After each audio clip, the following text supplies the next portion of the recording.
Well, good afternoon, class. Good afternoon. Very nice to see you all today. We're going to be discussing trauma-informed teaching and how we can help build strong brains. This is definitely session 1 of a 3-part session. We're going to learn the background of how trauma affects learning, primarily today. It's a very introductory course, and then we'll chunk the other 2 segments later on when we resume. So, you have your devices, right? Y'all came prepared because you're good students. Yes? Okay. All right, so before we get there, here are the goals of the session. We're going to build a foundation of knowledge. So just building a foundation. Again, just very introductory level. We're going to talk about brain science, adverse childhood experiences, and then resilience.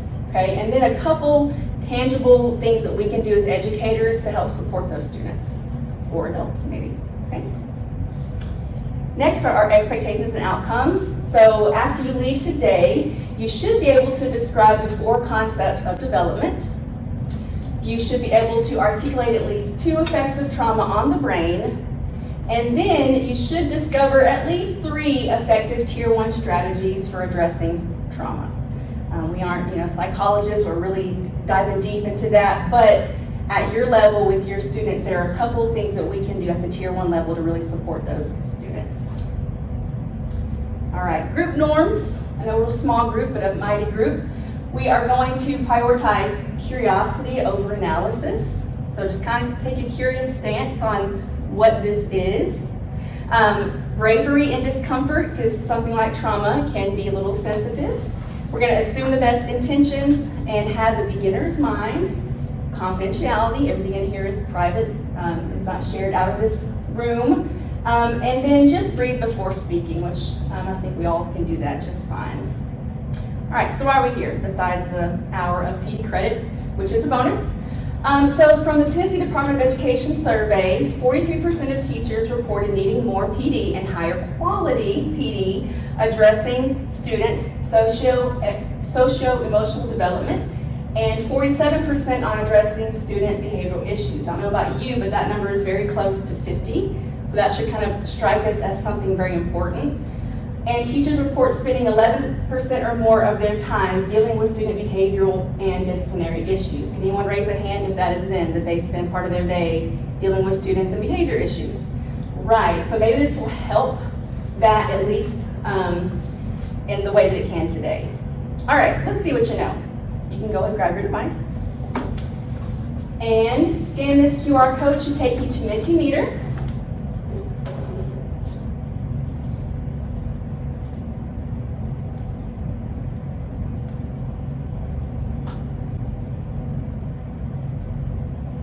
If you're there, just let me know. Cool, thank you. You can go ahead and begin filling that out. It's going to basically ask you, what do you already know about trauma? What do you already know about trauma? And then we'll just take a minute or 2 and kind of share.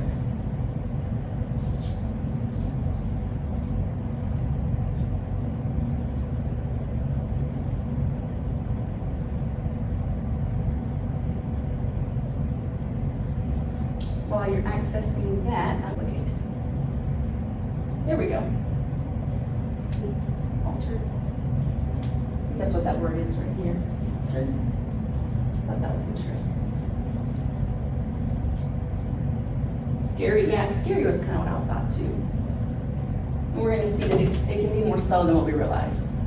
And it can manifest differently in other people. Sometimes our most seemingly composed students are actually dealing with a lot of tough things that we're totally unaware of. And even adults, because it's been a coping mechanism that we've used for so long. Okay? Thank you all for sharing those responses. Get back into our presentation here. All right. So we'll talk to the person next to you. What do you notice in this picture? So we're looking at equality versus equity.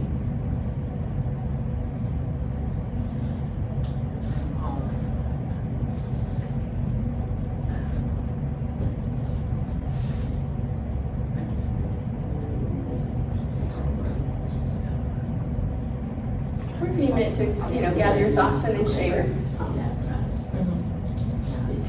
Like all equal stuff that doesn't feel for it. Right.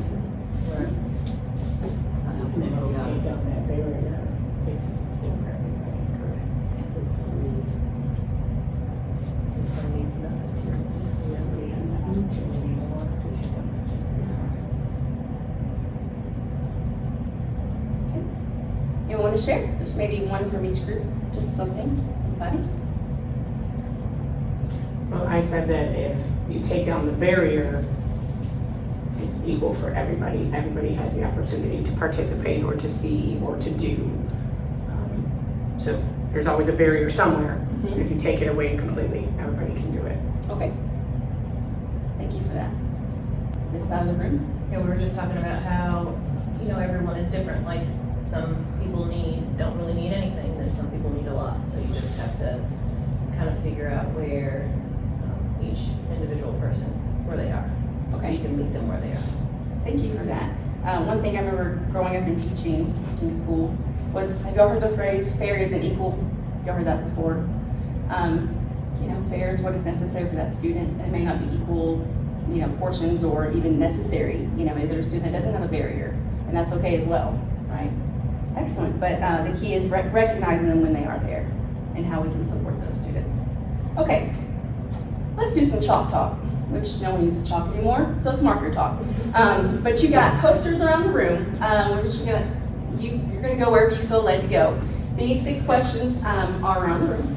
They're just in number order, but again, the order doesn't matter. If you really want to go towards the purple, because that's your color today, go for it. I do ask that you do put something on every poster, okay? And as you're going around, feel free to add comments to what has already been said, questions, wonderings, connections to other things. It's just really a mind map, just to get our thoughts out with trauma, what we know, and specifically regarding these questions, okay?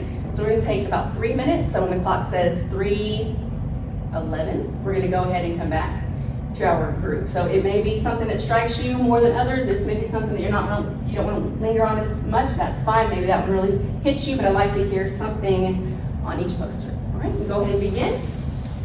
I'm setting my timer. Let's do 3:13 to make it a little bit more even.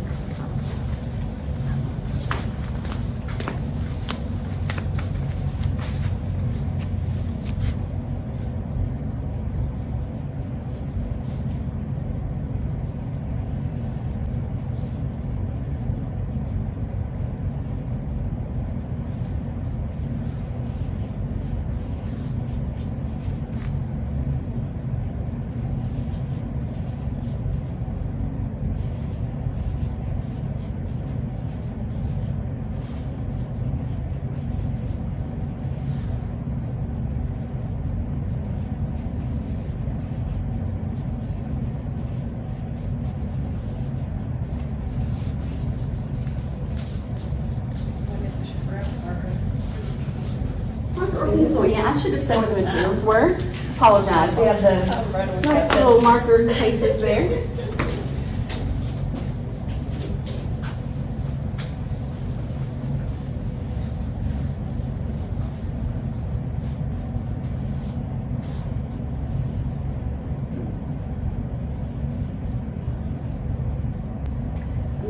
As y'all finish, I'm just scoping the room, so camera, you're not going to see me for a minute.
thought. I like it.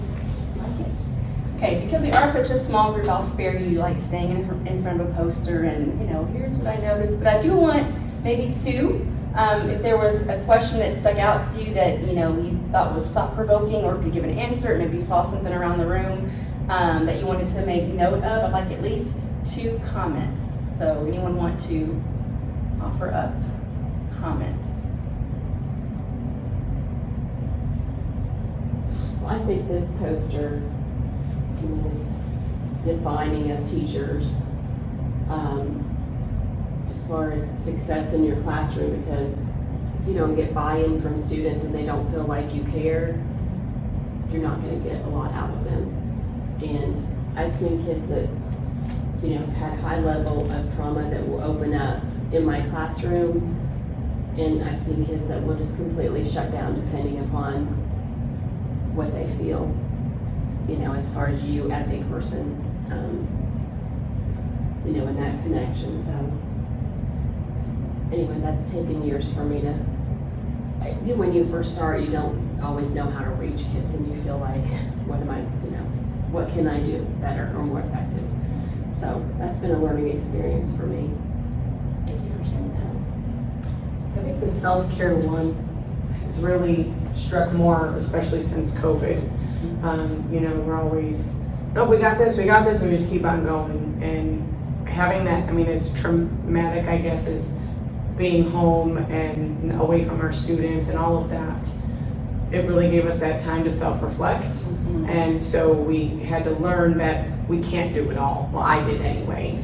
And that there's a breaking point that you were like, I'm sorry, but I can't do that right now.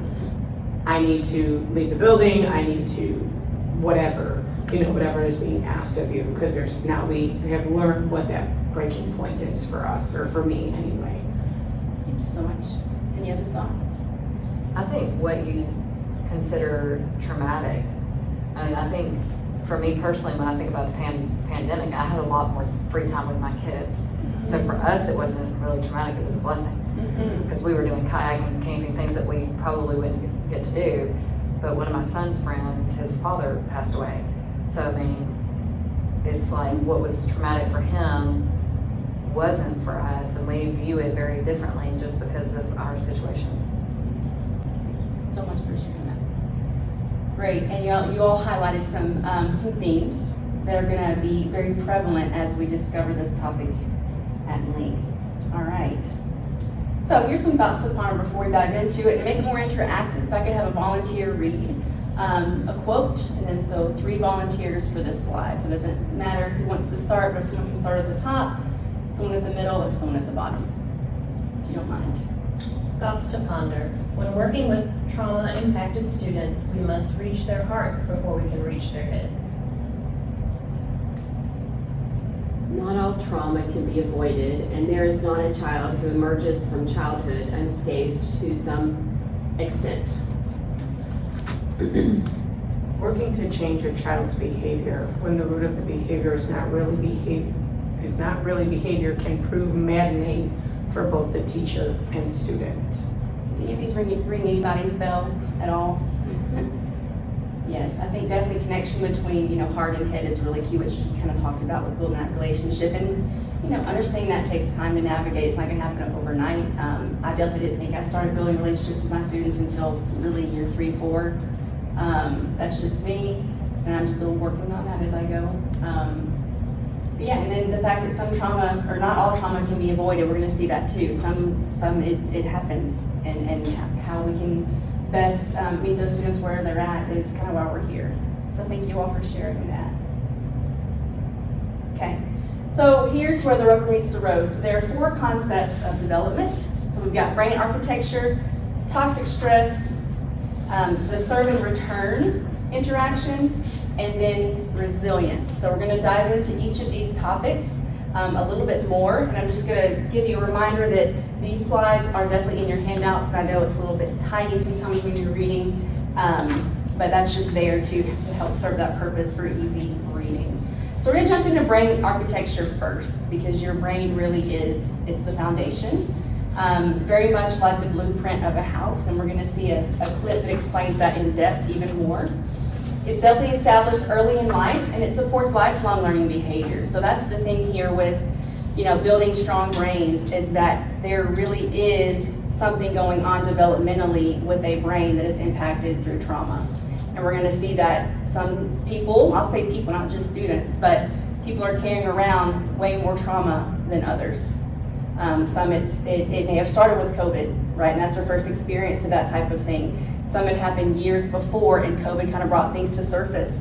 So the degree and the amount doesn't really matter, but the fact is it is there, and it does affect brain development.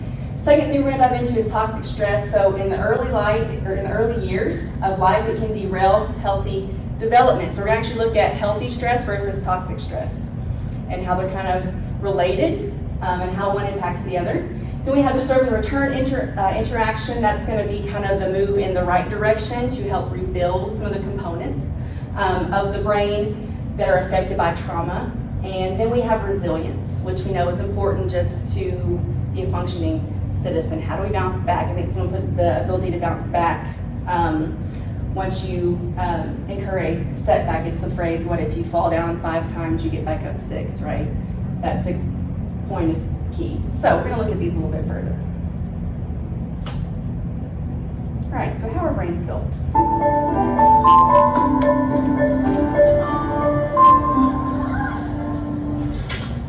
Science tells us that the experiences we have in the first years of our lives actually affect the physical architecture of the developing brain. This means that brains aren't just born, they're also built over time based on our experiences. Just as a house needs a sturdy foundation to support the walls and roof, a brain needs a good base to support all future development. Positive interactions between young children and their caregivers literally build the architecture of the developing brain.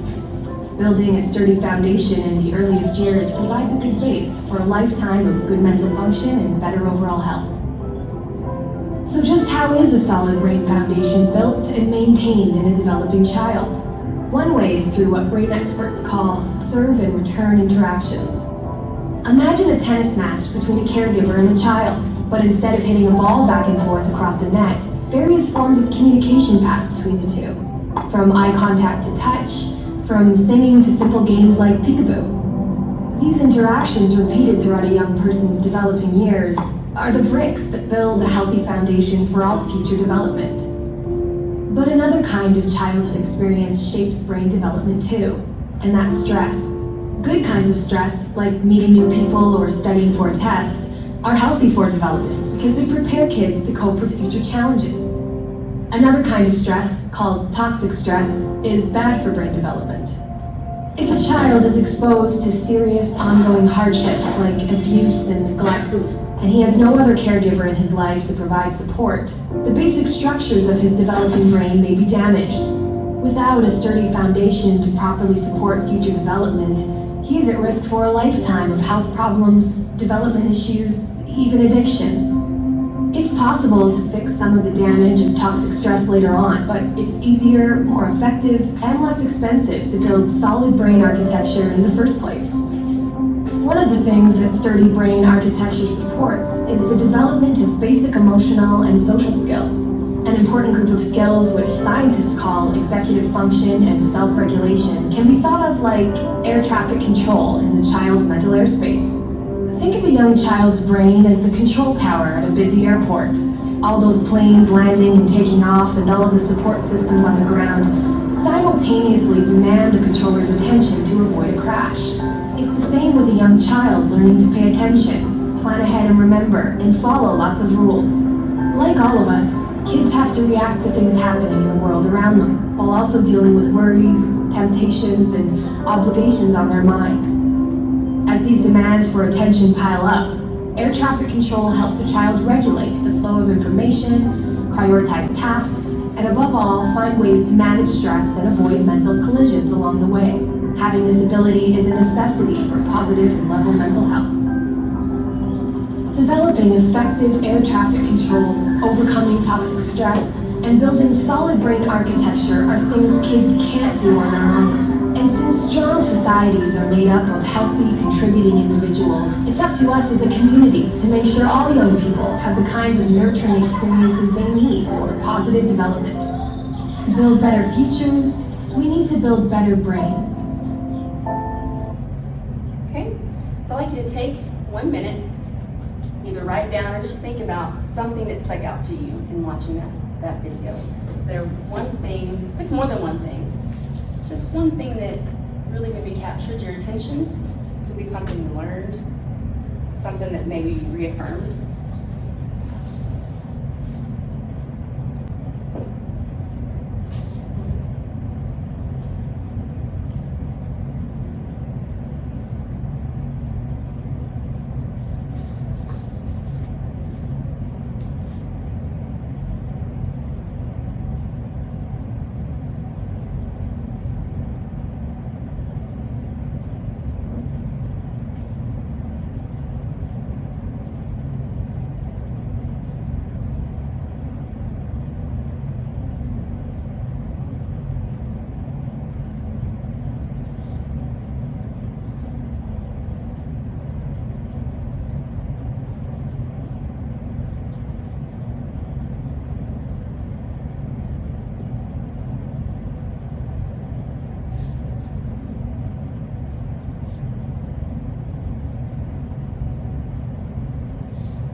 Back in 5, 4, 3, 2, 1. Thoughts about this?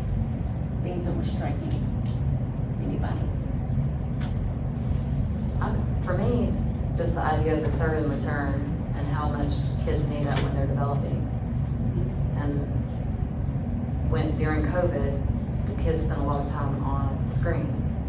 And I wonder how that's going to affect them. Same. Yeah, we always talk about this. I think what stands out to me is when they specifically said that kids cannot do this on their own. I mean, we know that, but as teachers, we also know that we cannot control everything that goes on when they leave us. So that kind of tasks us with well, if we know they cannot develop it without these things, what part do we play in that? Because that's a huge task. You know, we're not the parents, but we're having to throw in some of those pieces to get that brain where it needs to be. Sure. Because teachers by nature, we want to help, you know. And for someone who, you know, has not been introduced into trauma, something like that can seem very daunting, you know, like how can I fix all of this, you know, but I think we're going to discover it really does start small. It really starts small, but that small start is very impactful. So, just to recap, the brain architecture is built early in life. It really is like the blueprint of a house. That's where everything starts. We're going to see in our next slide the development in a 3-year-old and the impact of a child in trauma versus not, and just how it legitimately looks on the brain scan, just to put a visual picture to what we are saying here. Okay, so what childhood neglect tells us about nature versus nurture? I'm sure y'all heard of nature versus nurture before. It's a big debate. Which one impacts us more? Is it, you know, how we're born, genetics, you know, or is it more of our environment, some of both? Scientists like to do things like twin studies to figure things like that out, and really the literature is split on 50-50. Some really believe it's this, some really believe it's that. So what this scan shows us on the left side, you'll see a healthy brain. See all these vibrant colors, okay? That's, you know, the normal, typical brain flow, brain function, okay? This is a PET scan. Then we have an abused brain, and so these are two specific young children. They're 3 years old. The abused brain came from a Romanian orphanage, which up until the 1990s was very well known for being harsh, really poor conditions. So this child would have experienced intense amounts of neglect, lack of serve and return, okay? And so just looking at those two alone, very same age, how minimal the colors are here as opposed to here. Now we're gonna dive in a little bit further next and talk about different parts of the brain and how something like this plays out. And I think the word manifest came up earlier on about how trauma manifests different in different people. So that's just a visual to kind of show you what that actually looks like. So we are educators, right? So we're interested in how this affects learning. So here's another visual of typical brain development, okay? And then developmental trauma. Looking at these two pyramids, is there anything that is striking or noticeable or different between the two, besides the fact that they're inverted, one's inverted? Is there anything that is striking? Survival. Survival? On which side? On this one? Well, I Versus mean, this both one? really. Yeah. I mean, when you think about it, working with students every day, you know that there are things that go on at home and that we don't know about, as you know, we've talked about, but you really don't know how much that fight or flight mode has to come in once they walk out these doors. And that this, even though they're maybe misbehaving here, this is their safe space. But it's still a survival for them. Like, they still have to have that fight or flight up because they still have to be combating something else that may not even be happening here in this building. So that survival is, I mean, that's just like, it's terrifying. That's what struck me, and as educators, you know, we're focused on cognition. Like, oh, I want you to learn. I want your brain to be at high levels. I want you to be engaged. You know, not sleeping in class, all those things. But we see the difference here. The cognition. I mean, the priorities. We could say that's the least priority. That's the very least. Even the social and emotional is going to come before that, which back to the serve and return. So it's very interesting, very striking to see what priority. A child with trauma, how that really does play out. And then we think about, back to the other slide, you know, 3 years old, I think we're all parents here, you know, think about our own kids. What happens at 3? I mean, they're learning so much. We say that their brains are like sponges, right? So for a child to not experience the full breadth of cognition, right, because of trauma, we just have some work to do. So what happens specifically? So we have the amygdala, the prefrontal cortex, and the hippocampus, okay? So the amygdala, it activates the stress response, okay? So when you're exposed to toxic stress, right, it's gonna get bigger and enlarged. So it's actually a physical manifestation within the body. You may not see it because it's in the brain, right? But it's definitely there. Yeah, the prefrontal cortex, it is, it's usually a checking point to the amygdala. It kind of helps regulate it, so to speak. And so obviously if the amygdala is off, the prefrontal cortex is going to be off as well. And then we kind of see it spiral into the hippocampus, which is a major role in memory and mood, which is very interesting connection. And if a child, a student, a person is exposed to toxic stress, we see that impairment comes in understanding and emotion. So they're, like you said, just trying to survive, just trying to get through it. The social cues and the pleasantries and maybe even the yes ma'am, no ma'am thing is not really gonna be such a priority if a student or a child is really revved up because of the constant toxic stress that they're exposed to. So there's just another visual for you to put things in perspective. Okay, let's look at this. So the hippocampus, speaking of, it's our memory storage unit. What do we notice about these two pictures? One's organized and one's not. Right? Like, that's in my closet right now. These are closet goals. One of those looks like mine. This is to be. And with that, how does that make us feel? Like, when we're kind of in the clutter, when we're in the, like, how does that make us feel? Trauma alone, but how does that stress, right? I mean, you're looking around, like, I have more things to do now, and I've added that on my plate to do. So if we, you know, even if we did not have trauma, even 1 ounce of trauma, it's a natural response to kind of feel stressed, let alone if that's day to day, minute to minute. Okay, so 3 types of stress. We have the positive stress. That would be, you know, presenting in front of a crowd, right? That could be meeting somebody new, going to a new place, you know, things that are different, that are going to challenge us, but it's going to lend itself to a positive result, okay? Then you have tolerable stress. So we have things like death in the family, okay?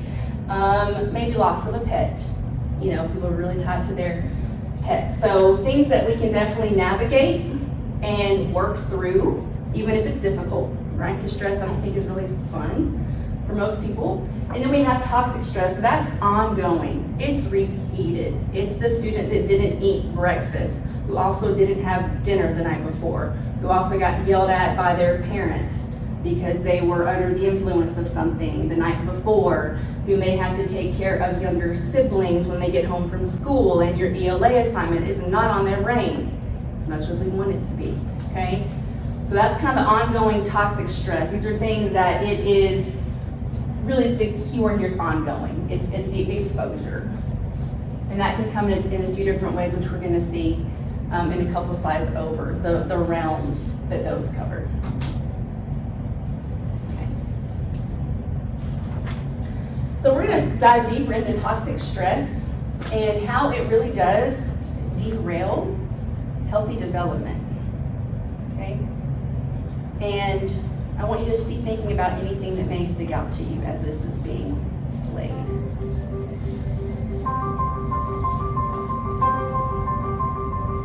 Or pause and then play. Sound reason.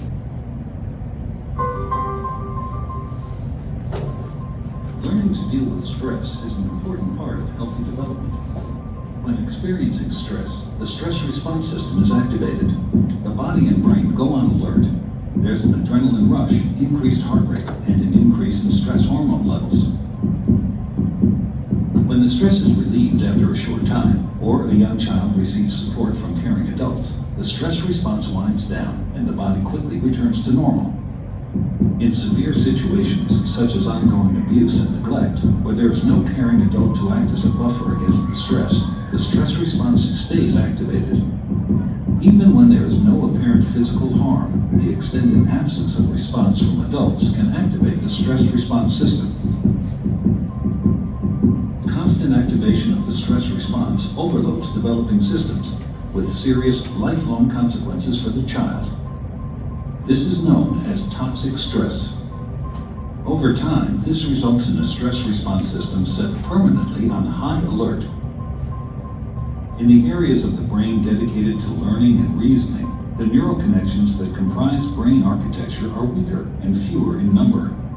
Science shows that the prolonged activation of stress hormones in early childhood can actually reduce neural connections in these important areas of the brain at just the time when they should be growing new ones. Toxic stress can be avoided if we ensure that the environments in which children grow and develop are nurturing, stable, and engaging.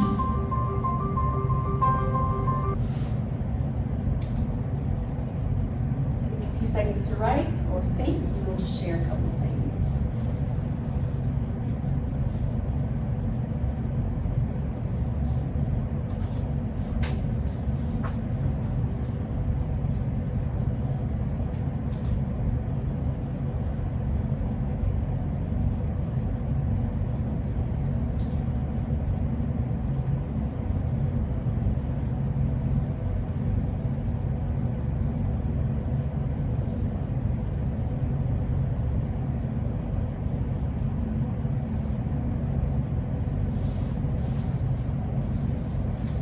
Anyone like to share? Just like that last, the nurturing, stable, and engaging environments, like that will bring down the amount of toxic stress in the, so. It's encouraging, right? It's like, okay, there are some things I can do, and we say, just smile at somebody, and we really don't know how much those things really do impact other people. You can be the first person to tell them good morning. Some of us tell our kids good morning every morning all the time, but a student who's not heard that, or I love you, or I care about you, or you are loved, I mean, that's big, that's big. Any other thoughts? I'm sorry. I'll say, even for me, even when the heart was going during the video, I was starting to get a little tense, even though I've seen this video a few times. But it's just, to paint the picture, it's over time. And so the smallest thing can, as we say, set a student off or have them flip their lid, which we'll talk about ways to de-escalate that in our next session, okay? But, students who we say, well, you don't have a pencil again today. And it's like, if we can even just remove that barrier of a pencil, just have them provided for that student, that just might be the one thing to help them just take a breath that day. And I know this other side of the coin says we teach them responsibility. I totally understand that, right?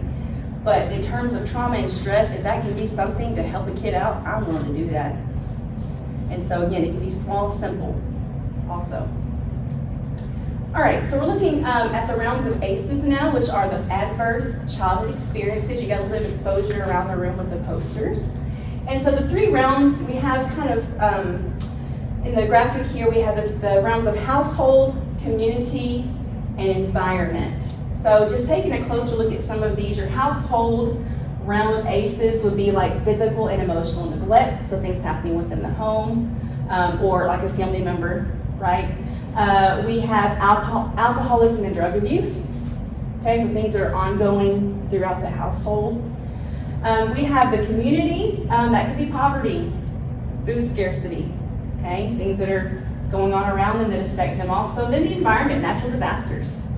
I was talking with a student the other day about the floods of May of 2010, and they're like, huh? I was like, dude. I was like, I know, but that was a big deal for Nashville because that happened in, 100 years or something?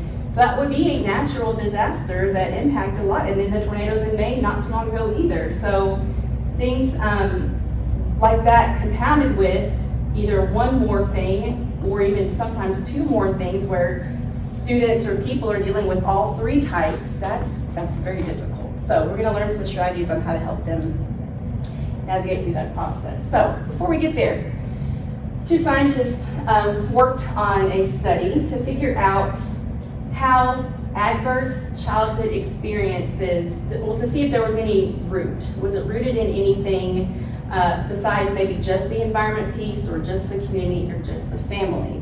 What was unique about this study, and for those of us who have taught in a Title I school, anybody taught in a Title I school before, which is where your students are 75%, at least free and reduced lunch. So coming from poverty, low SES status, things of that nature. So we might think of that as an adverse experience, and it can be. But what was unique with this study is that it found that the participants with these ACE scores, which we're going to look at in just a moment, were mostly white, middle-aged, college-educated, and insured. So what does that tell us?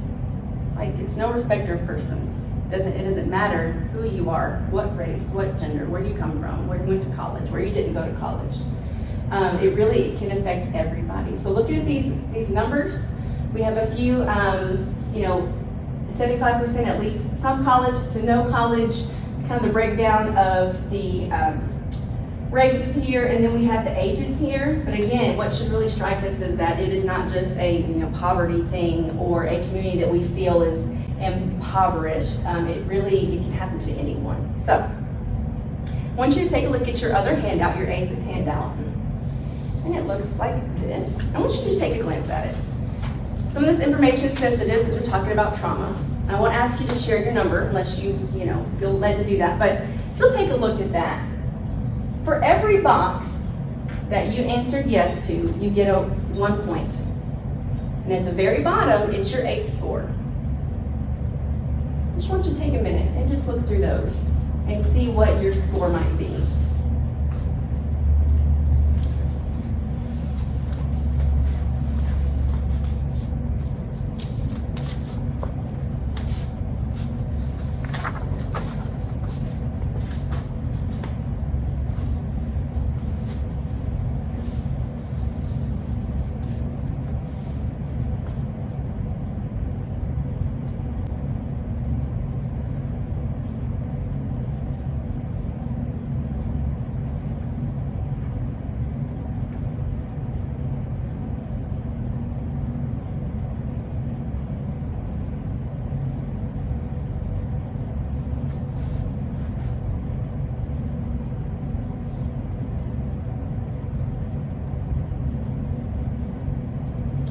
Have a number in your head of what your score, would you just nod at me if you have a number?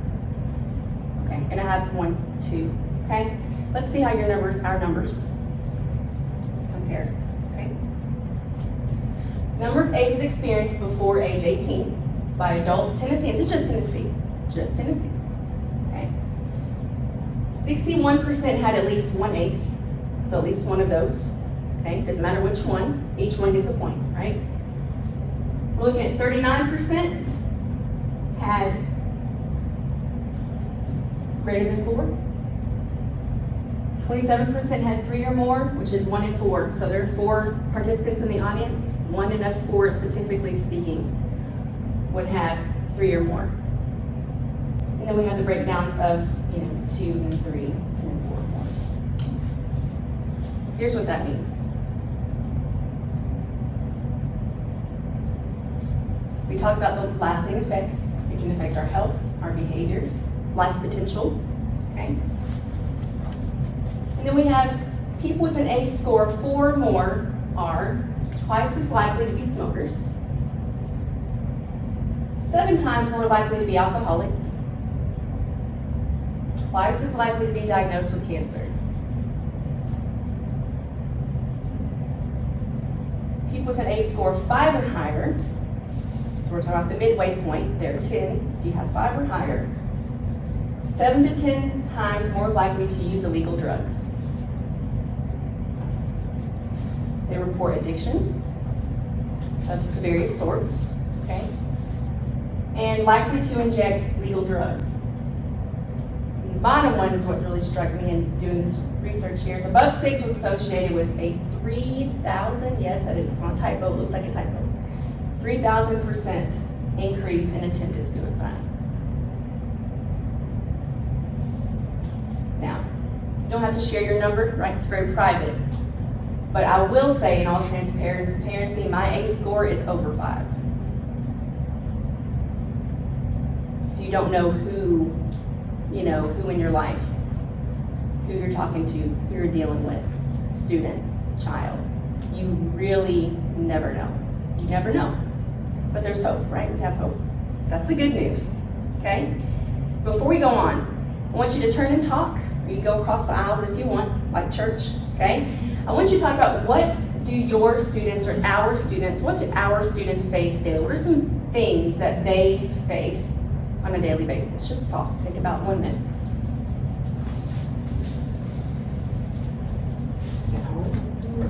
Just what they face. Just think about a child's day to day. What are some things they might encounter throughout that day or that night?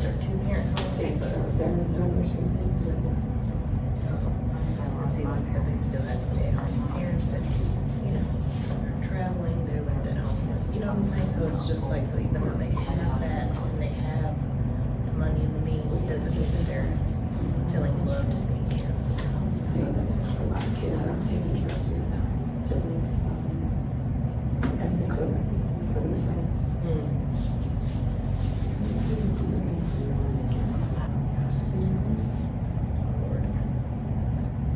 I believe we've come to a good stopping point. I overheard a couple of things. I feel like me kind of coming over there might be a little strange with the smokes before, but I believe I heard things like routine, consistency, some things we might take for granted that students don't have.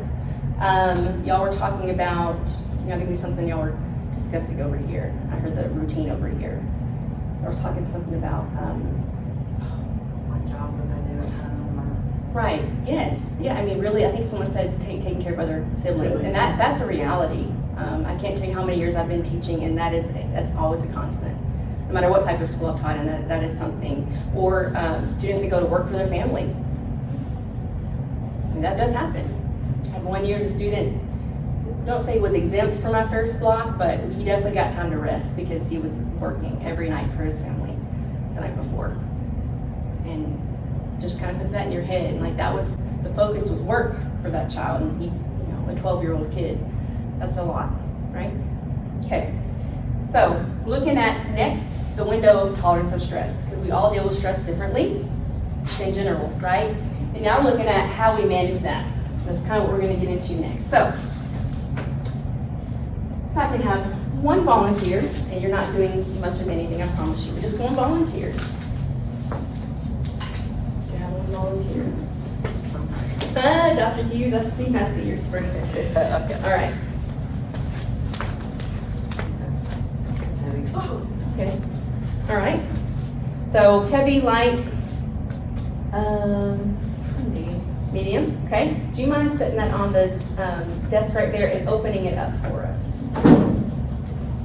talking about what our students face daily. I'll talk about what they carry with them, what they go throughout their day. Can you read a couple of those labels? Yes. Parent has mental health issues, domestic violence, sexual abuse, emotional abuse, substance abuse by parents, parent incarcerated, poverty, parents ill, physical abuse, neglect. Do you mind me to put count of how many there are there? 10. So their ACE score would be a 10. They would have checked the box on every single thing. Okay, let's just make some predictions here. What do you think their window for tolerance of stress would be? Would they have a very small window to tolerate stress, or a pretty good sized window where they can navigate through things and maybe don't get as flustered or as discouraged as easily? Super small. I mean, I would almost say non-existent. That is a lot. And honestly, that is not an over-exaggeration, although in my heart of hearts, I wish it were. I wish no child faced any of that. But that is a reality, and you wouldn't see it. They carry it with them every single day, okay? Dr. Hughes, do you mind opening up the second backpack? And reading the labels as well. It's much better. Much better, okay? Lighter, a little lighter. Captain Marvel, always nice to have. Okay, so parents getting a divorce and the dog died. Okay. Would you classify the second backpack as toxic stress or tolerable stress if you had to make a decision? Toxic stress or tolerable? Tolerable. Tolerable, and why is that? Because those are things that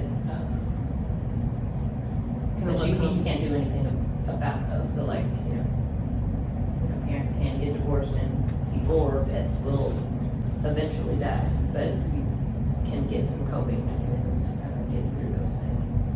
And it's not ongoing, it's something that happened and you can move forward from it. So one definitely seems more finite than the other, right? So again, that's a difference with the toxic stress, is that it is ongoing. It's like there's no end in sight. And the child doesn't know they're probably hoping there's an end in sight, but they do not know. So back to your fight, flight, or freeze response, they're constantly in that state because they don't know what's gonna happen next, okay? I get flustered when I can't find my keys in my purse and they're there the whole time, let alone a child going through several things throughout their day. So thank you, Dr. Hughes, for that, okay? So, very narrow window, larger window. Doesn't mean they have everything they need, but they have a greater ability and a capacity to deal with those things. All right, so to recap here, ACEs doesn't necessarily equal trauma, right? But they are connected, right? You can definitely be a person who came from trauma and still be a functioning person, right? You can have developed really great coping skills. You can, maybe you're seeing a therapist, maybe you have found a hobby that brings you joy, like crafting, running, exercising, right? So that doesn't necessarily mean that you're kind of bound for life to this, but the ACE score does reveal that it is there. So to pretend like it's not there is not doing our students service, okay? So ACEs are universal, but access to healing is not, and that's where we come in as their teachers, as their educators. So we'll further the point with this in the serve and return, the still face experiment video, which you will do for homework tonight, and we'll discuss that in next Wednesday's meeting. And so now comes in, how do we deal with this? How do we help support these kids? So like, now what, okay? We've all heard the phrase, kids don't learn from people they don't like. I think you mentioned that before. People don't really care how much you know until you know how much they care. We've heard that before. And that, this kind of paints a picture of why that matters, okay? So here's how we shift. We shift to a trauma-informed lens. Instead of saying, what's wrong with you? Saying things like, what happened to you? Or how can I help? Or I might even just say, leave off the to you and just say what happened. If I'm dealing with a student, I try to, deal with them in confidence, so I'm not putting them on blast in front of the classroom. But if I notice something's really going on, that should be more of my approach than what's wrong with you, because what's wrong with you is very personal. It's kind of, you're already attacking them, even though you may not mean to, right? But to them, especially if they're already in a toxic stress situation, everything can be a trigger, right? Especially if they're coming home to someone who's saying that they're a problem. And now their teacher, who's supposed to support them, is kind of calling them a problem as well, okay? Doesn't mean they don't get by with the behavior, but there's another way to go about it, okay? So we're looking at some different things that we can do to support those students. And again, the specifics are in your handout as a better reference. So here are 5 steps to implementing a trauma-informed school. So we have the concept of the stress is coming from the outside, and then we can brush it off and say, it's not about me, okay? The first thing we have to do is drop a personal mirror, okay? I had an administrator who I think gave me very good advice. It's like, it's not about you, it just involves you, right? So days when we can take things personally, choose not to. Because 9 times out of 10, unless you really did offend that student, right? It's not about you. It's really not. Allow the student to de-escalate and regulate, which we'll talk more in our next session. It's never about the issue at hand, it goes much deeper. So kind of the iceberg theory, we see the issues on top, but it's a lot deeper on the bottom. And then the fact that discipline is to teach, not to punish. So we definitely want to hold kids accountable, right? But the idea of punishment or shaming them, could be another trigger instead of here's a consequence. If my sweet 5-year-old son, who did this recently, that's why it's on my mind, but if he draws on, his bedroom door and marker, there's a direct consequence, right? He's not gonna not eat dinner for a week, a little extreme, but he's gonna grab some soap and he's gonna help scrub it off, right? That's a reasonable consequence, right? So kind of matching like with like.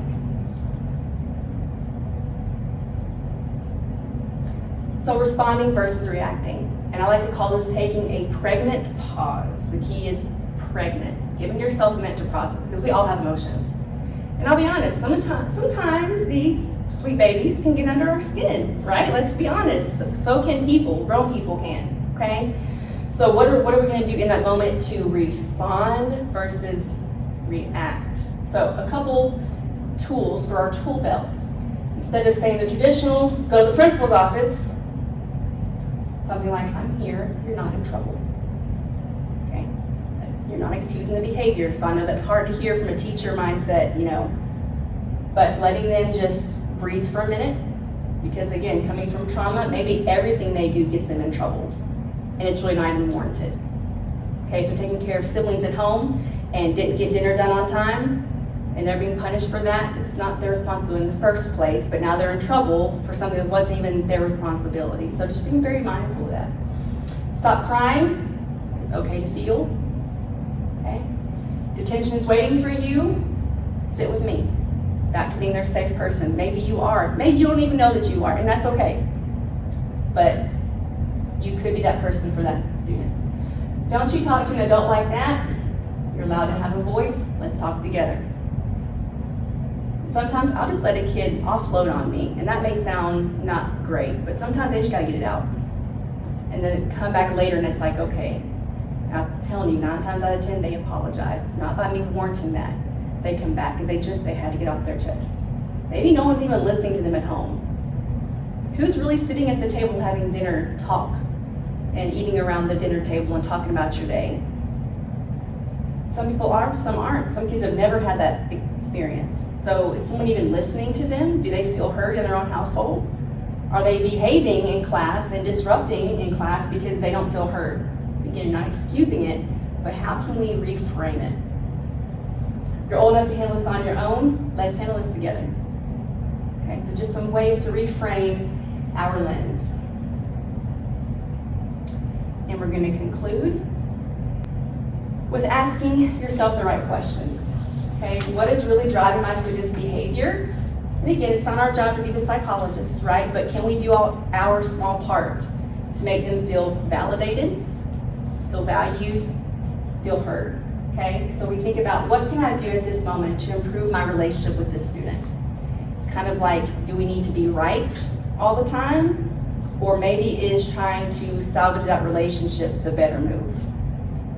I know that's hard because teachers like control, and I get it, and I'm very black and white, so I'm preaching to myself. But sometimes letting go the need to be right versus the restoration of that student, one of them is just higher. Okay. Okay, so here's a recap. We have our brain architecture. Again, we talked about the brain is, it's built in the womb, but then as it progresses, it is truly the foundational functioning piece for the rest of the body. The toxic stress over time can definitely help delay development. Serve and return is important back to relationships. And then resilience. And so over time, these students will build resilience. They will. And it's not gonna happen overnight. Most things that will require resilience don't, because then you wanna call it resilience. Just be, you got over it, right? So, but we can actually partner with them and help them to be successful. So, here's your exit ticket. It's Padlet. It's not French, Padlet. It's Padlet, the T got chopped off somehow. And I'm gonna chart our responses here. So our closing thoughts on the Padlet. Make sure you're on the correct one. What excites you or what concerns you? What wonderings are you left with? Sure as well. And then were any needs met? We can't get in. We can't get in.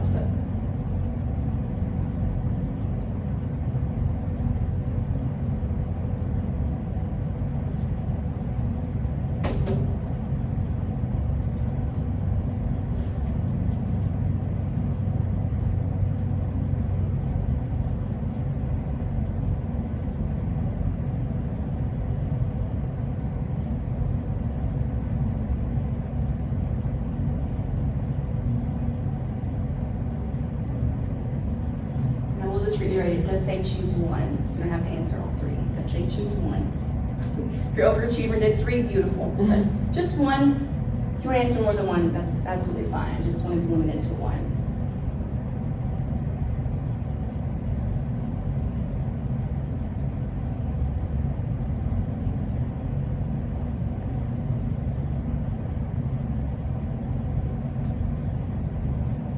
That's great.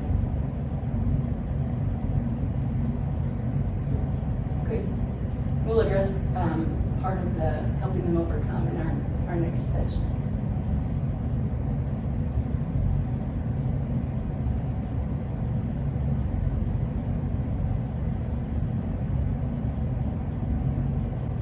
Feel free to take a gander, see how our thoughts align. That's it.